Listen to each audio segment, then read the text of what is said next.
Bien, bueno, padre, ¿cómo está? Muy bien, gracias a Dios, gracias por venir. No, gracias a usted por recibirnos.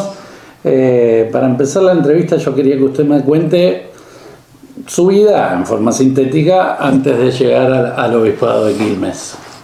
Yo soy nacido en Río Cuarto, Córdoba. Allí ingresé al seminario menor, a los 13 años. Posteriormente ya lo que sería la época después de la secundaria, los estudios superiores.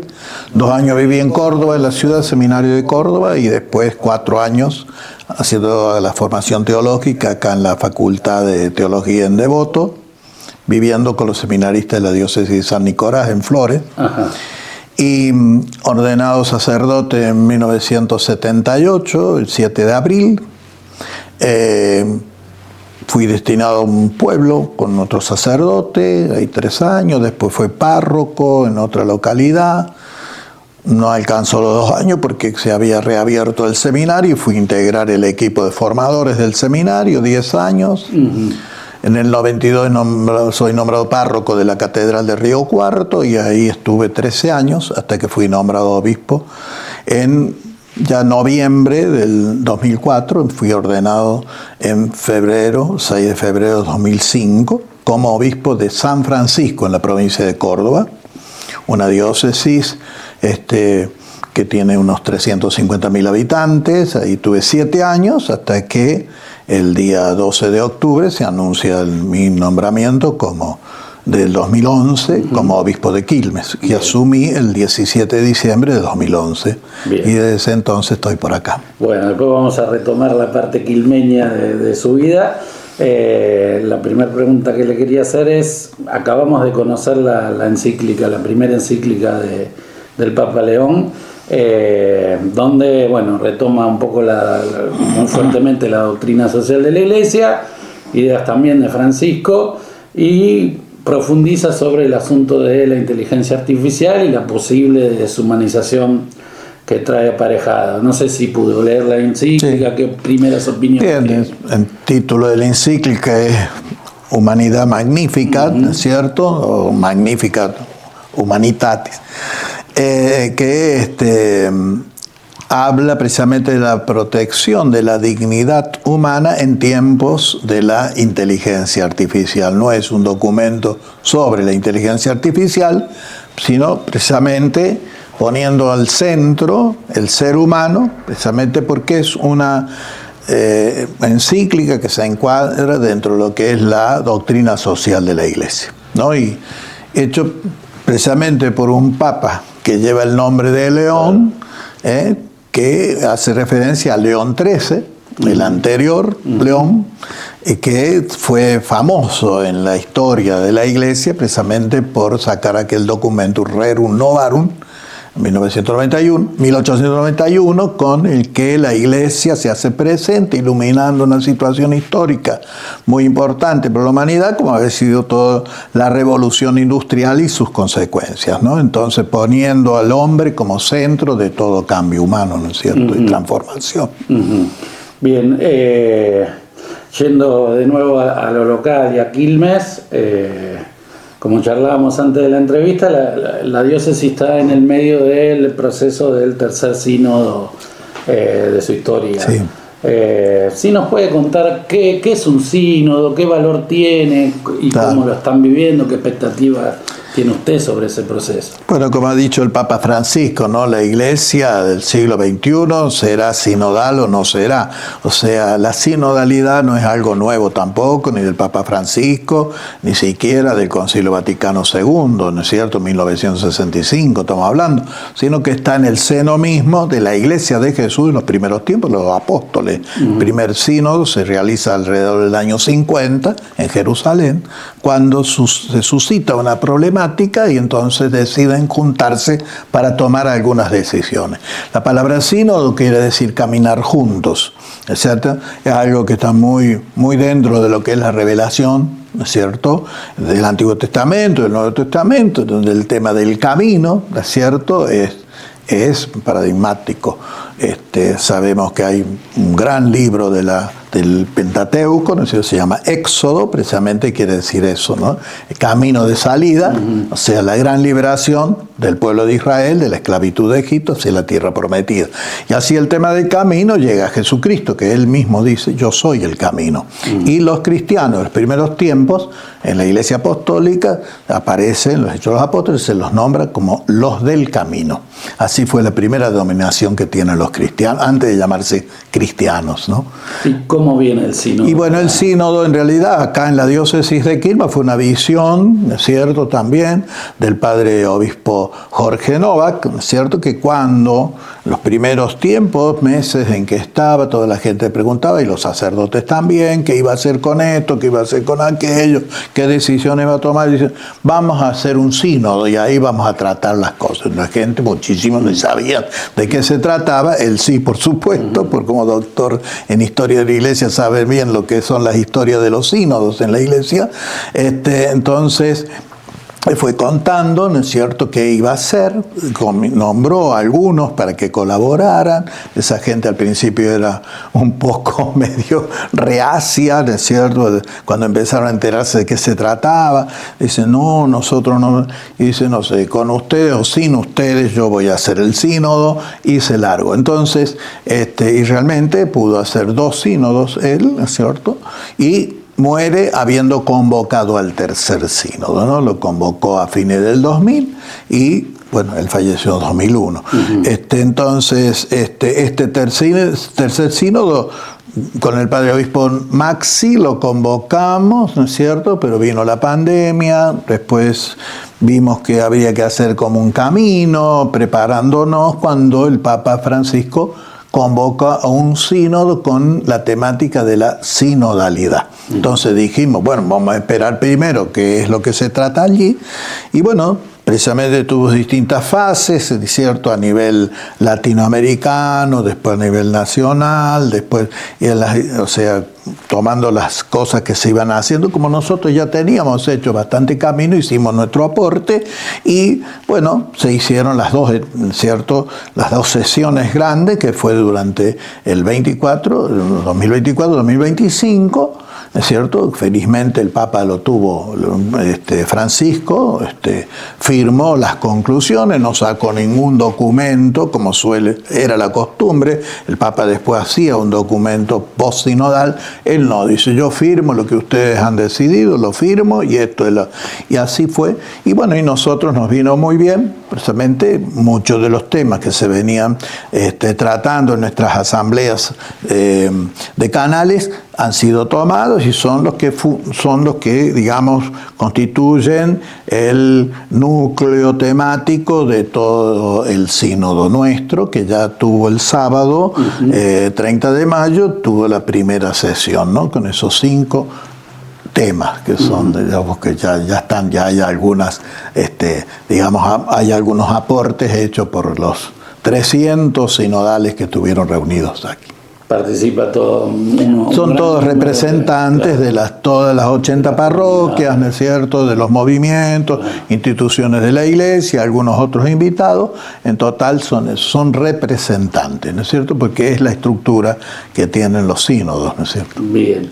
Un nombre que iba a salir durante la charla y salió es el del propio Jorge Novak, ¿sí? Claro. Yo imagino que a usted, cuando le avisan que va a venir a esta diócesis, usted seguramente conocía el nombre de Novak, no sé si lo conocía él personalmente. Digo, ¿qué es lo que después de tantos años de estar al frente de esta diócesis usted puede contar de Novak? ¿Qué sensación le queda de haber conocido la diócesis donde él hizo su trabajo principal? Bueno, dada la edad que tengo, el conocimiento de Novak tenía, claro, digamos, no solo porque lo que se vivió durante todos aquellos años que él fue obispo, él lo ordena en el año 76, yo en ese momento estaba en el penúltimo año de formación teológica acá en Buenos Aires. Había sido profesor de algunos compañeros míos, no mío personalmente, pero sí cuando fue nombrado, fue al seminario de Devoto, recuerdo bien, se lo recibió ahí en un pasillo, llegó Nova, un aplauso, el nuevo obispo de Quilmes, de la nueva diócesis, claro, porque claro, también se ve. Así que solamente eso, tener esa imagen, después yo personalmente no lo vi más.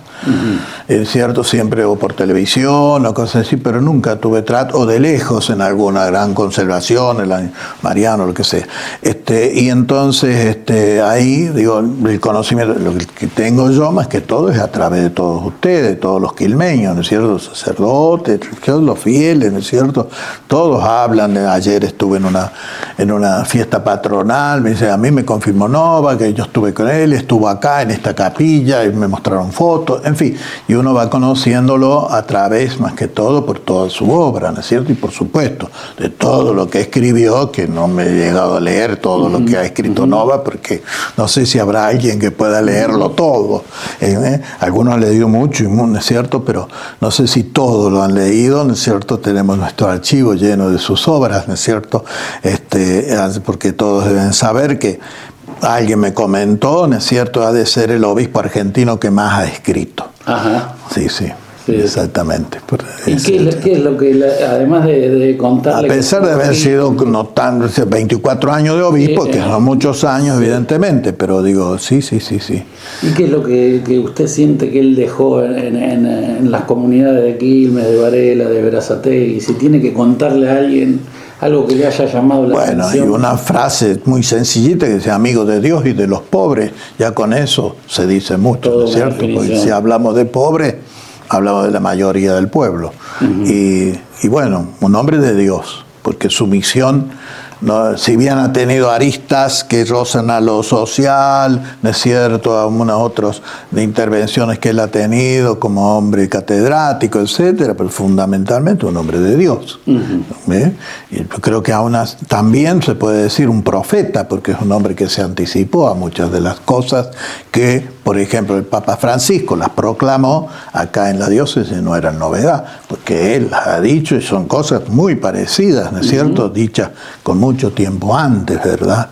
Entonces, sí, son de las cosas que uno puede decir de él, esas cosas que él mismo, ya cuando habían transcurrido 20 años de la vida en la diócesis, dijo, bueno, podría decir que mi vida pastoral ha transcurrido acá a través de la opción preferencial de los pobres, la misión, ¿no es cierto?, la defensa de los derechos humanos y trabajar por la unidad de los cristianos, el ecumenismo. Son los 4 grandes cauces que podríamos decir sintetiza toda la obra pastoral del Padre Obispo Jorge. Bien, y de 2011 que usted está aquí, ¿qué balance puede hacer de todos estos años que lleva? Eso prefiero que lo hagan los otros, porque yo, no, sí, puedo decir que es más que bien recibido en la diócesis, siempre están acompañados de los sacerdotes, de los religiosos, religiosas, de los laicos, de los diáconos. Uno realmente es mucho, ¿no es cierto?, toda la gente que trabaja acá en la curia, ¿no es cierto?, si bien uno siente la ausencia de un gran hombre de la curia de Quilmes, que es el padre Carlos Abad, ¿no es cierto?, quien acompañó al padre obispo Jorge como vicario general, que después tuvo haciendo las veces de administrador apostólico, ¿no es cierto?, cuando falleció el padre obispo, después fue vicario general del anterior obispo, Luis Stockler, que fueron 10 años, ¿no es cierto?, llevando la vida diocesana, pero a mí me acompañó hasta que falleció, ¿no es cierto?, en el 2 de mayo del 2022, ¿no es cierto? Entonces digo, él ha sido la persona más cercana a mi tarea, porque evidentemente yo vine acá, no conocía a nadie, salvo al padre Daniel Moreno, con el que pude compartir en algún espacio de formación permanente de los sacerdotes, el padre Gustavo Sancheta en su momento también, pero otros no conocía yo de aquí de la diócesis. Y bueno, y así estoy. Ahora sí tengo cargado de nombres, ¿no es cierto?, de toda clase de gente, digamos, en el sentido de distintas expresiones de la vida eclesial, de la vida social, de la vida, digamos, del mundo del trabajo, de la política, y que aún así conocer esto, yo me la paso conociendo gente. Yo voy a las parroquias y pregunto, ¿quiénes son los que me ven por primera vez? siempre se levanta un montón de manos.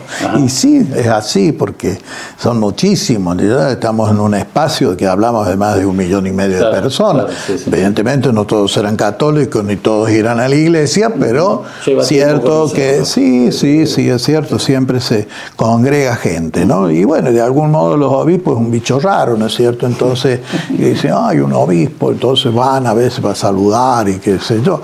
Y sí, también es cierto, ¿no es cierto? No, estamos ahí para el servicio de muchas cosas, ¿no es cierto? Pero es una diócesis realmente en donde la iglesia de Quilmes ha estado cercano a muchas realidades que quizás no ha sido tan fuerte en otros lugares del país, ¿no es cierto? No quiere decir que en los otros lados sean peores ni nada por el estilo, o no sé qué, les falte algo, pero digo, es cierto que es una diócesis en donde hay una gran presencia de los laicos, ¿no es cierto?, en muchos estamentos, ¿no es cierto?, hablando sobre todo en las cuestiones sociales, ¿no es cierto?, hay mucho compromiso de los laicos en el campo social y de la política también.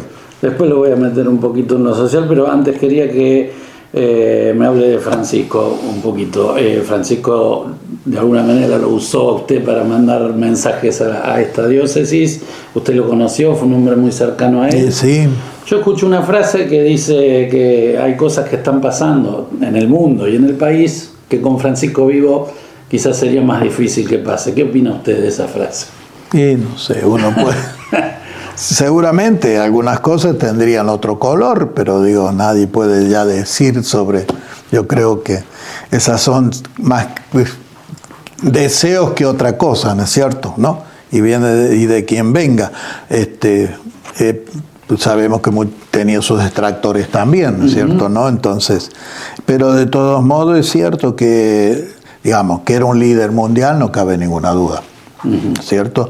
Este Papa está haciéndolo, es líder de la Iglesia Católica por ser Papa, pero también se va ganando su lugar. De hecho, esta última encíclica ya está haciendo, por decir así, bulla, ¿no es cierto? ¿No?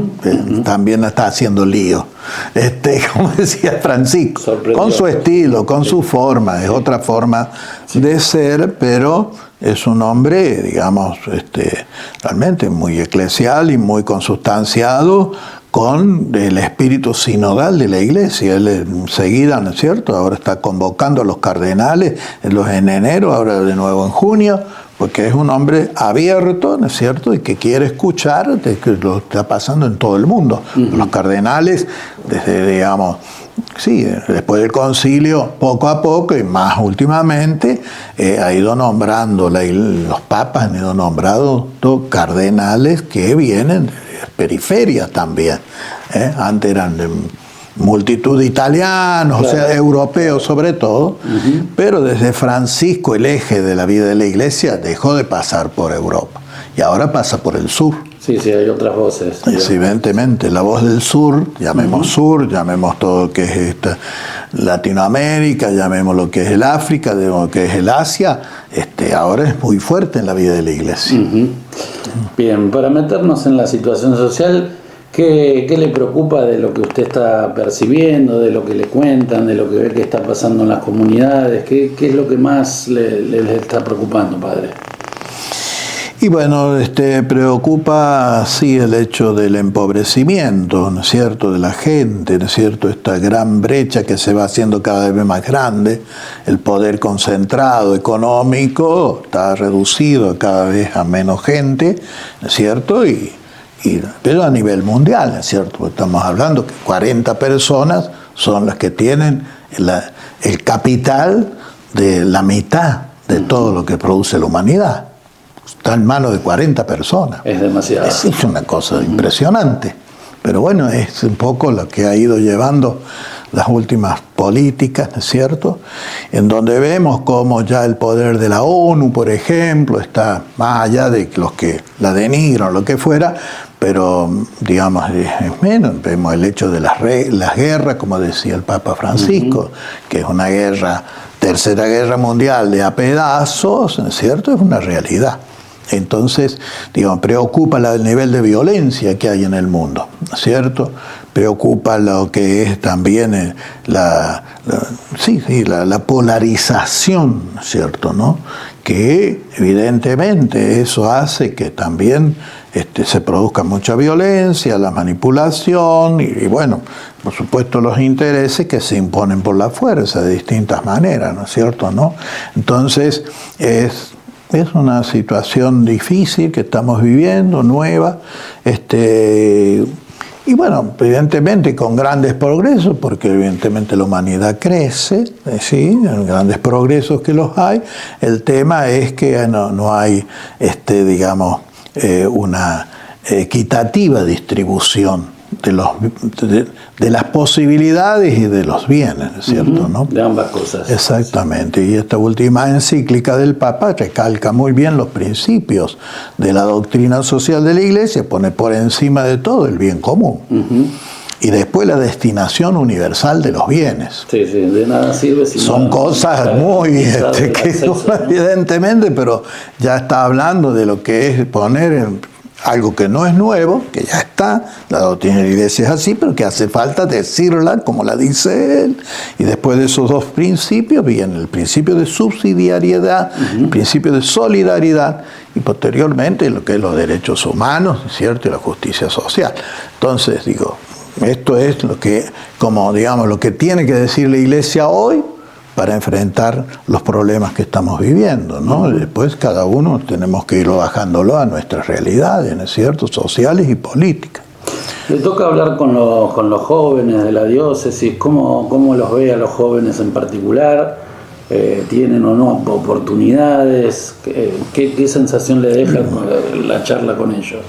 Y los jóvenes tienen lo bello que son los años jóvenes, son jóvenes, y tienen vida, fuerza y gracias a Dios tienen esa esperanza, ¿no es cierto?, propia de los años tiernos de la juventud, tienen sueños, ¿no es cierto?, ¿no? Y que evidentemente es cierto, están muchos en una situación en donde no es fácil, ¿cierto?, ¿no? Lo estamos viendo, la lucha de los jóvenes por el tema de la universidad, que ellos ven que es el lugar donde ellos pueden ir realizándose en ese trabajo, que es el trabajo intelectual o de formación, y que por ahí ya no tienen cómo, o porque no tienen para el transporte, porque no tienen para una beca, porque no tienen para un libro, porque no tienen, en fin, toda esta situación que habla de un deterioro, ¿no es cierto?, de lo que algo que antes, hace años atrás, no, eso se daba por sentado, por decir así, que ahora, bueno, es una realidad que golpea. Unos chicos de un colegio privado, porque es el obispado, pero si bien, digamos, nuestros colegios del obispado no son de cuotas muy onerosas, pero sí un chico de quinto año, ¿y qué vas a hacer? Y estoy pensando, porque capaz que tenga que trabajar y no sé si voy a poder ir a estudiar. Claro. Entonces te da pena cuando ya un chico que hace años atrás ya decidían qué iban a hacer y sabían que no iba a ser un problema. Dice, me dijo una expresión así como diciendo, estoy, pero no es un problema. Claro, o sea, no, posibilidad de futuro, ¿no? Evidentemente también es cierto que siempre hay recursos, se las ingenian, está el genio argentino también, que eso, porque es cierto, ¿no? Mucho, se habla de la Argentina que tiene eso, ¿no? Que a veces de las cosas tan duras que se viven, sin embargo siempre se reflota. Y bueno, hay algo de eso quizás, sobre todo en estos grandes centros urbanos, pero no es cuestión de dormirse los laureles, ¿no es cierto? ¿No? Claro. Para meterlo en un tema. Otro tema también es el de las dirigencias, ¿no es cierto? Sí. ¿No? O sea que ahí también, ¿no? O sea, los jóvenes ya desconfían de las dirigencias, ¿no es cierto? Entonces, y hay razones por las cuales desconfían, porque si algo tienen los jóvenes que no son tontos. Para meterlo, le decía, en un tema delicado, después vamos a volver sobre las dirigencias. Este fin de semana se conoció una noticia muy dolorosa que en su provincia natal, que es el caso de Agostina. Se da por un lado que las mujeres vienen peleando por adquirir derechos y demás, y también vuelven aparecer estos casos tan dolorosos, una reflexión sobre eso. Estamos cerquita de una nueva movilización de las mujeres. También, sí, el 8. Sí, es algo que duele mucho, pega muy fuerte, ¿no? Pega fuerte eso, como el nivel de suicidios que hay en los jóvenes también, ¿no? O sea, que es una de las cosas muy tristes que uno, o sea, los que somos de mi edad, era muy raro poder ver que había esos casos. Y esto del femicidio, ¿no es cierto? Esta realidad tan dura, que realmente, en fin, hay fallas seguramente en el sistema, ¿no es cierto? También, ¿no? Habrá muchas otras razones o lo que sea, pero la Iglesia, por ejemplo, lo que siempre busca en todo este tema, como en tantos otros, siempre es la prevención. Que lo otro es cuestión del Estado, y están fallando las cosas del Estado, o sea, cualquiera de sus niveles, ¿cierto? ¿No? O sea, eso no le van a pedir a la sociedad que haga lo que tiene que hacer. El que debe, tiene el poder delegado de la gente para que lo haga, sea justicia, sea el legislador, sea el ejecutivo. Y bueno, eso es la responsabilidad. Pero también es cierto que tenemos que prevenir, formar, ¿no es cierto?, educar, el papel de los colegios, el papel de los padres, la familia, también por supuesto. Pero digamos también es cierto que hay otras cosas, que no puede salir los padres a salir vigilando por las calles, ni poniendo... Eso no es tarea de una familia, ya tiene bastante con que paga sus cosas, sus impuestos y sus cosas, precisamente para que se los cuide, para que se les dé las cosas que merecen, la educación, la seguridad, ¿no es cierto? Y bueno, yo creo que ahí está la falla, pero dentro de lo que está crujiendo, ¿no es cierto?, la sociedad, como está crujiendo la democracia misma, ¿no es cierto? ¿En qué sentido? Y bueno, la democracia que tanto nos ha costado conseguir, es cierto que es un país joven, ¿cierto? Pero evidentemente también vemos cómo a veces la democracia tiene visos de totalitarismo impuestos por el poder económico. Bien, hablando de esto y de lo que planteaba antes respecto de la dirigencia y poniéndome yo un rato en mi rol de político. Y todo, yo también soy dirigente. Claro, muchas veces se plantea esta cuestión de que la dirigencia se ponga de acuerdo, aunque sean algunas cosas mínimas para poder sacar el país adelante. Si usted tuviera la oportunidad, si dependiera solo de usted, que no es así, de juntar dirigentes y hacerles un pedido, ¿qué es lo que les pediría? Y un poquito de resignar los intereses personales en vista al bien común. Eso es. Yo, por ejemplo, una de las cosas que tengo, porque precisamente he sido actor en eso, la mesa de la pobreza que se convocó, ¿no es cierto?, en el año, apenas asume el gobierno en el 2019, se convoca una gran mesa, si bien yo ya desconfié porque había muchos, y como hay una tradición que se dice, si querés que una cosa no se haga, forma una gran comisión, ¿no es cierto? Y ya ahí ya tenía, pero bueno, uno no deja de tener esperanza. Y realmente fue un fracaso muy grande, ¿verdad? Evidentemente estuvo la pandemia de por medio, pero después nunca más se nos consultó, ¿no es cierto? Entonces esas cosas que son defectos, por decir así, después no hay hechos concretos, claro, ¿no es cierto? Claro. ¿No? Hay diferencia entre lo que se dice y lo que... Evidentemente, pero también hay cosas de las dirigencias, por ejemplo, yo estaba en Cáritas y dije, por ejemplo, de que se le podía a todos los que eran comedores, comunitarios, etcétera, que se les pudiera sacar el IVA para los alimentos, y me lo agarró un dirigente de los empresarios diciendo, sí, necesitamos que nos saquen los impuestos, como dijo el obispo, y ya se agarró y dice, si vamos así, digamos, evidentemente, ¿no es cierto? No es la forma, cuando uno no quiere entender, porque una cosa de esa cualquier persona lo entiende, y sin embargo, cuando están agazapados para no ceder a los intereses, y así no se puede dialogar. Eso me lo contaba también mi obispo en Río Cuarto, de aquí en la crisis del 2001. También él integró la mesa con Monseñor Casareto, Monseñor Macarone, ¿no? exacto, sí. Monseñor Stafolani, los tres obispos que estuvieron enfrente de esa mesa del diálogo.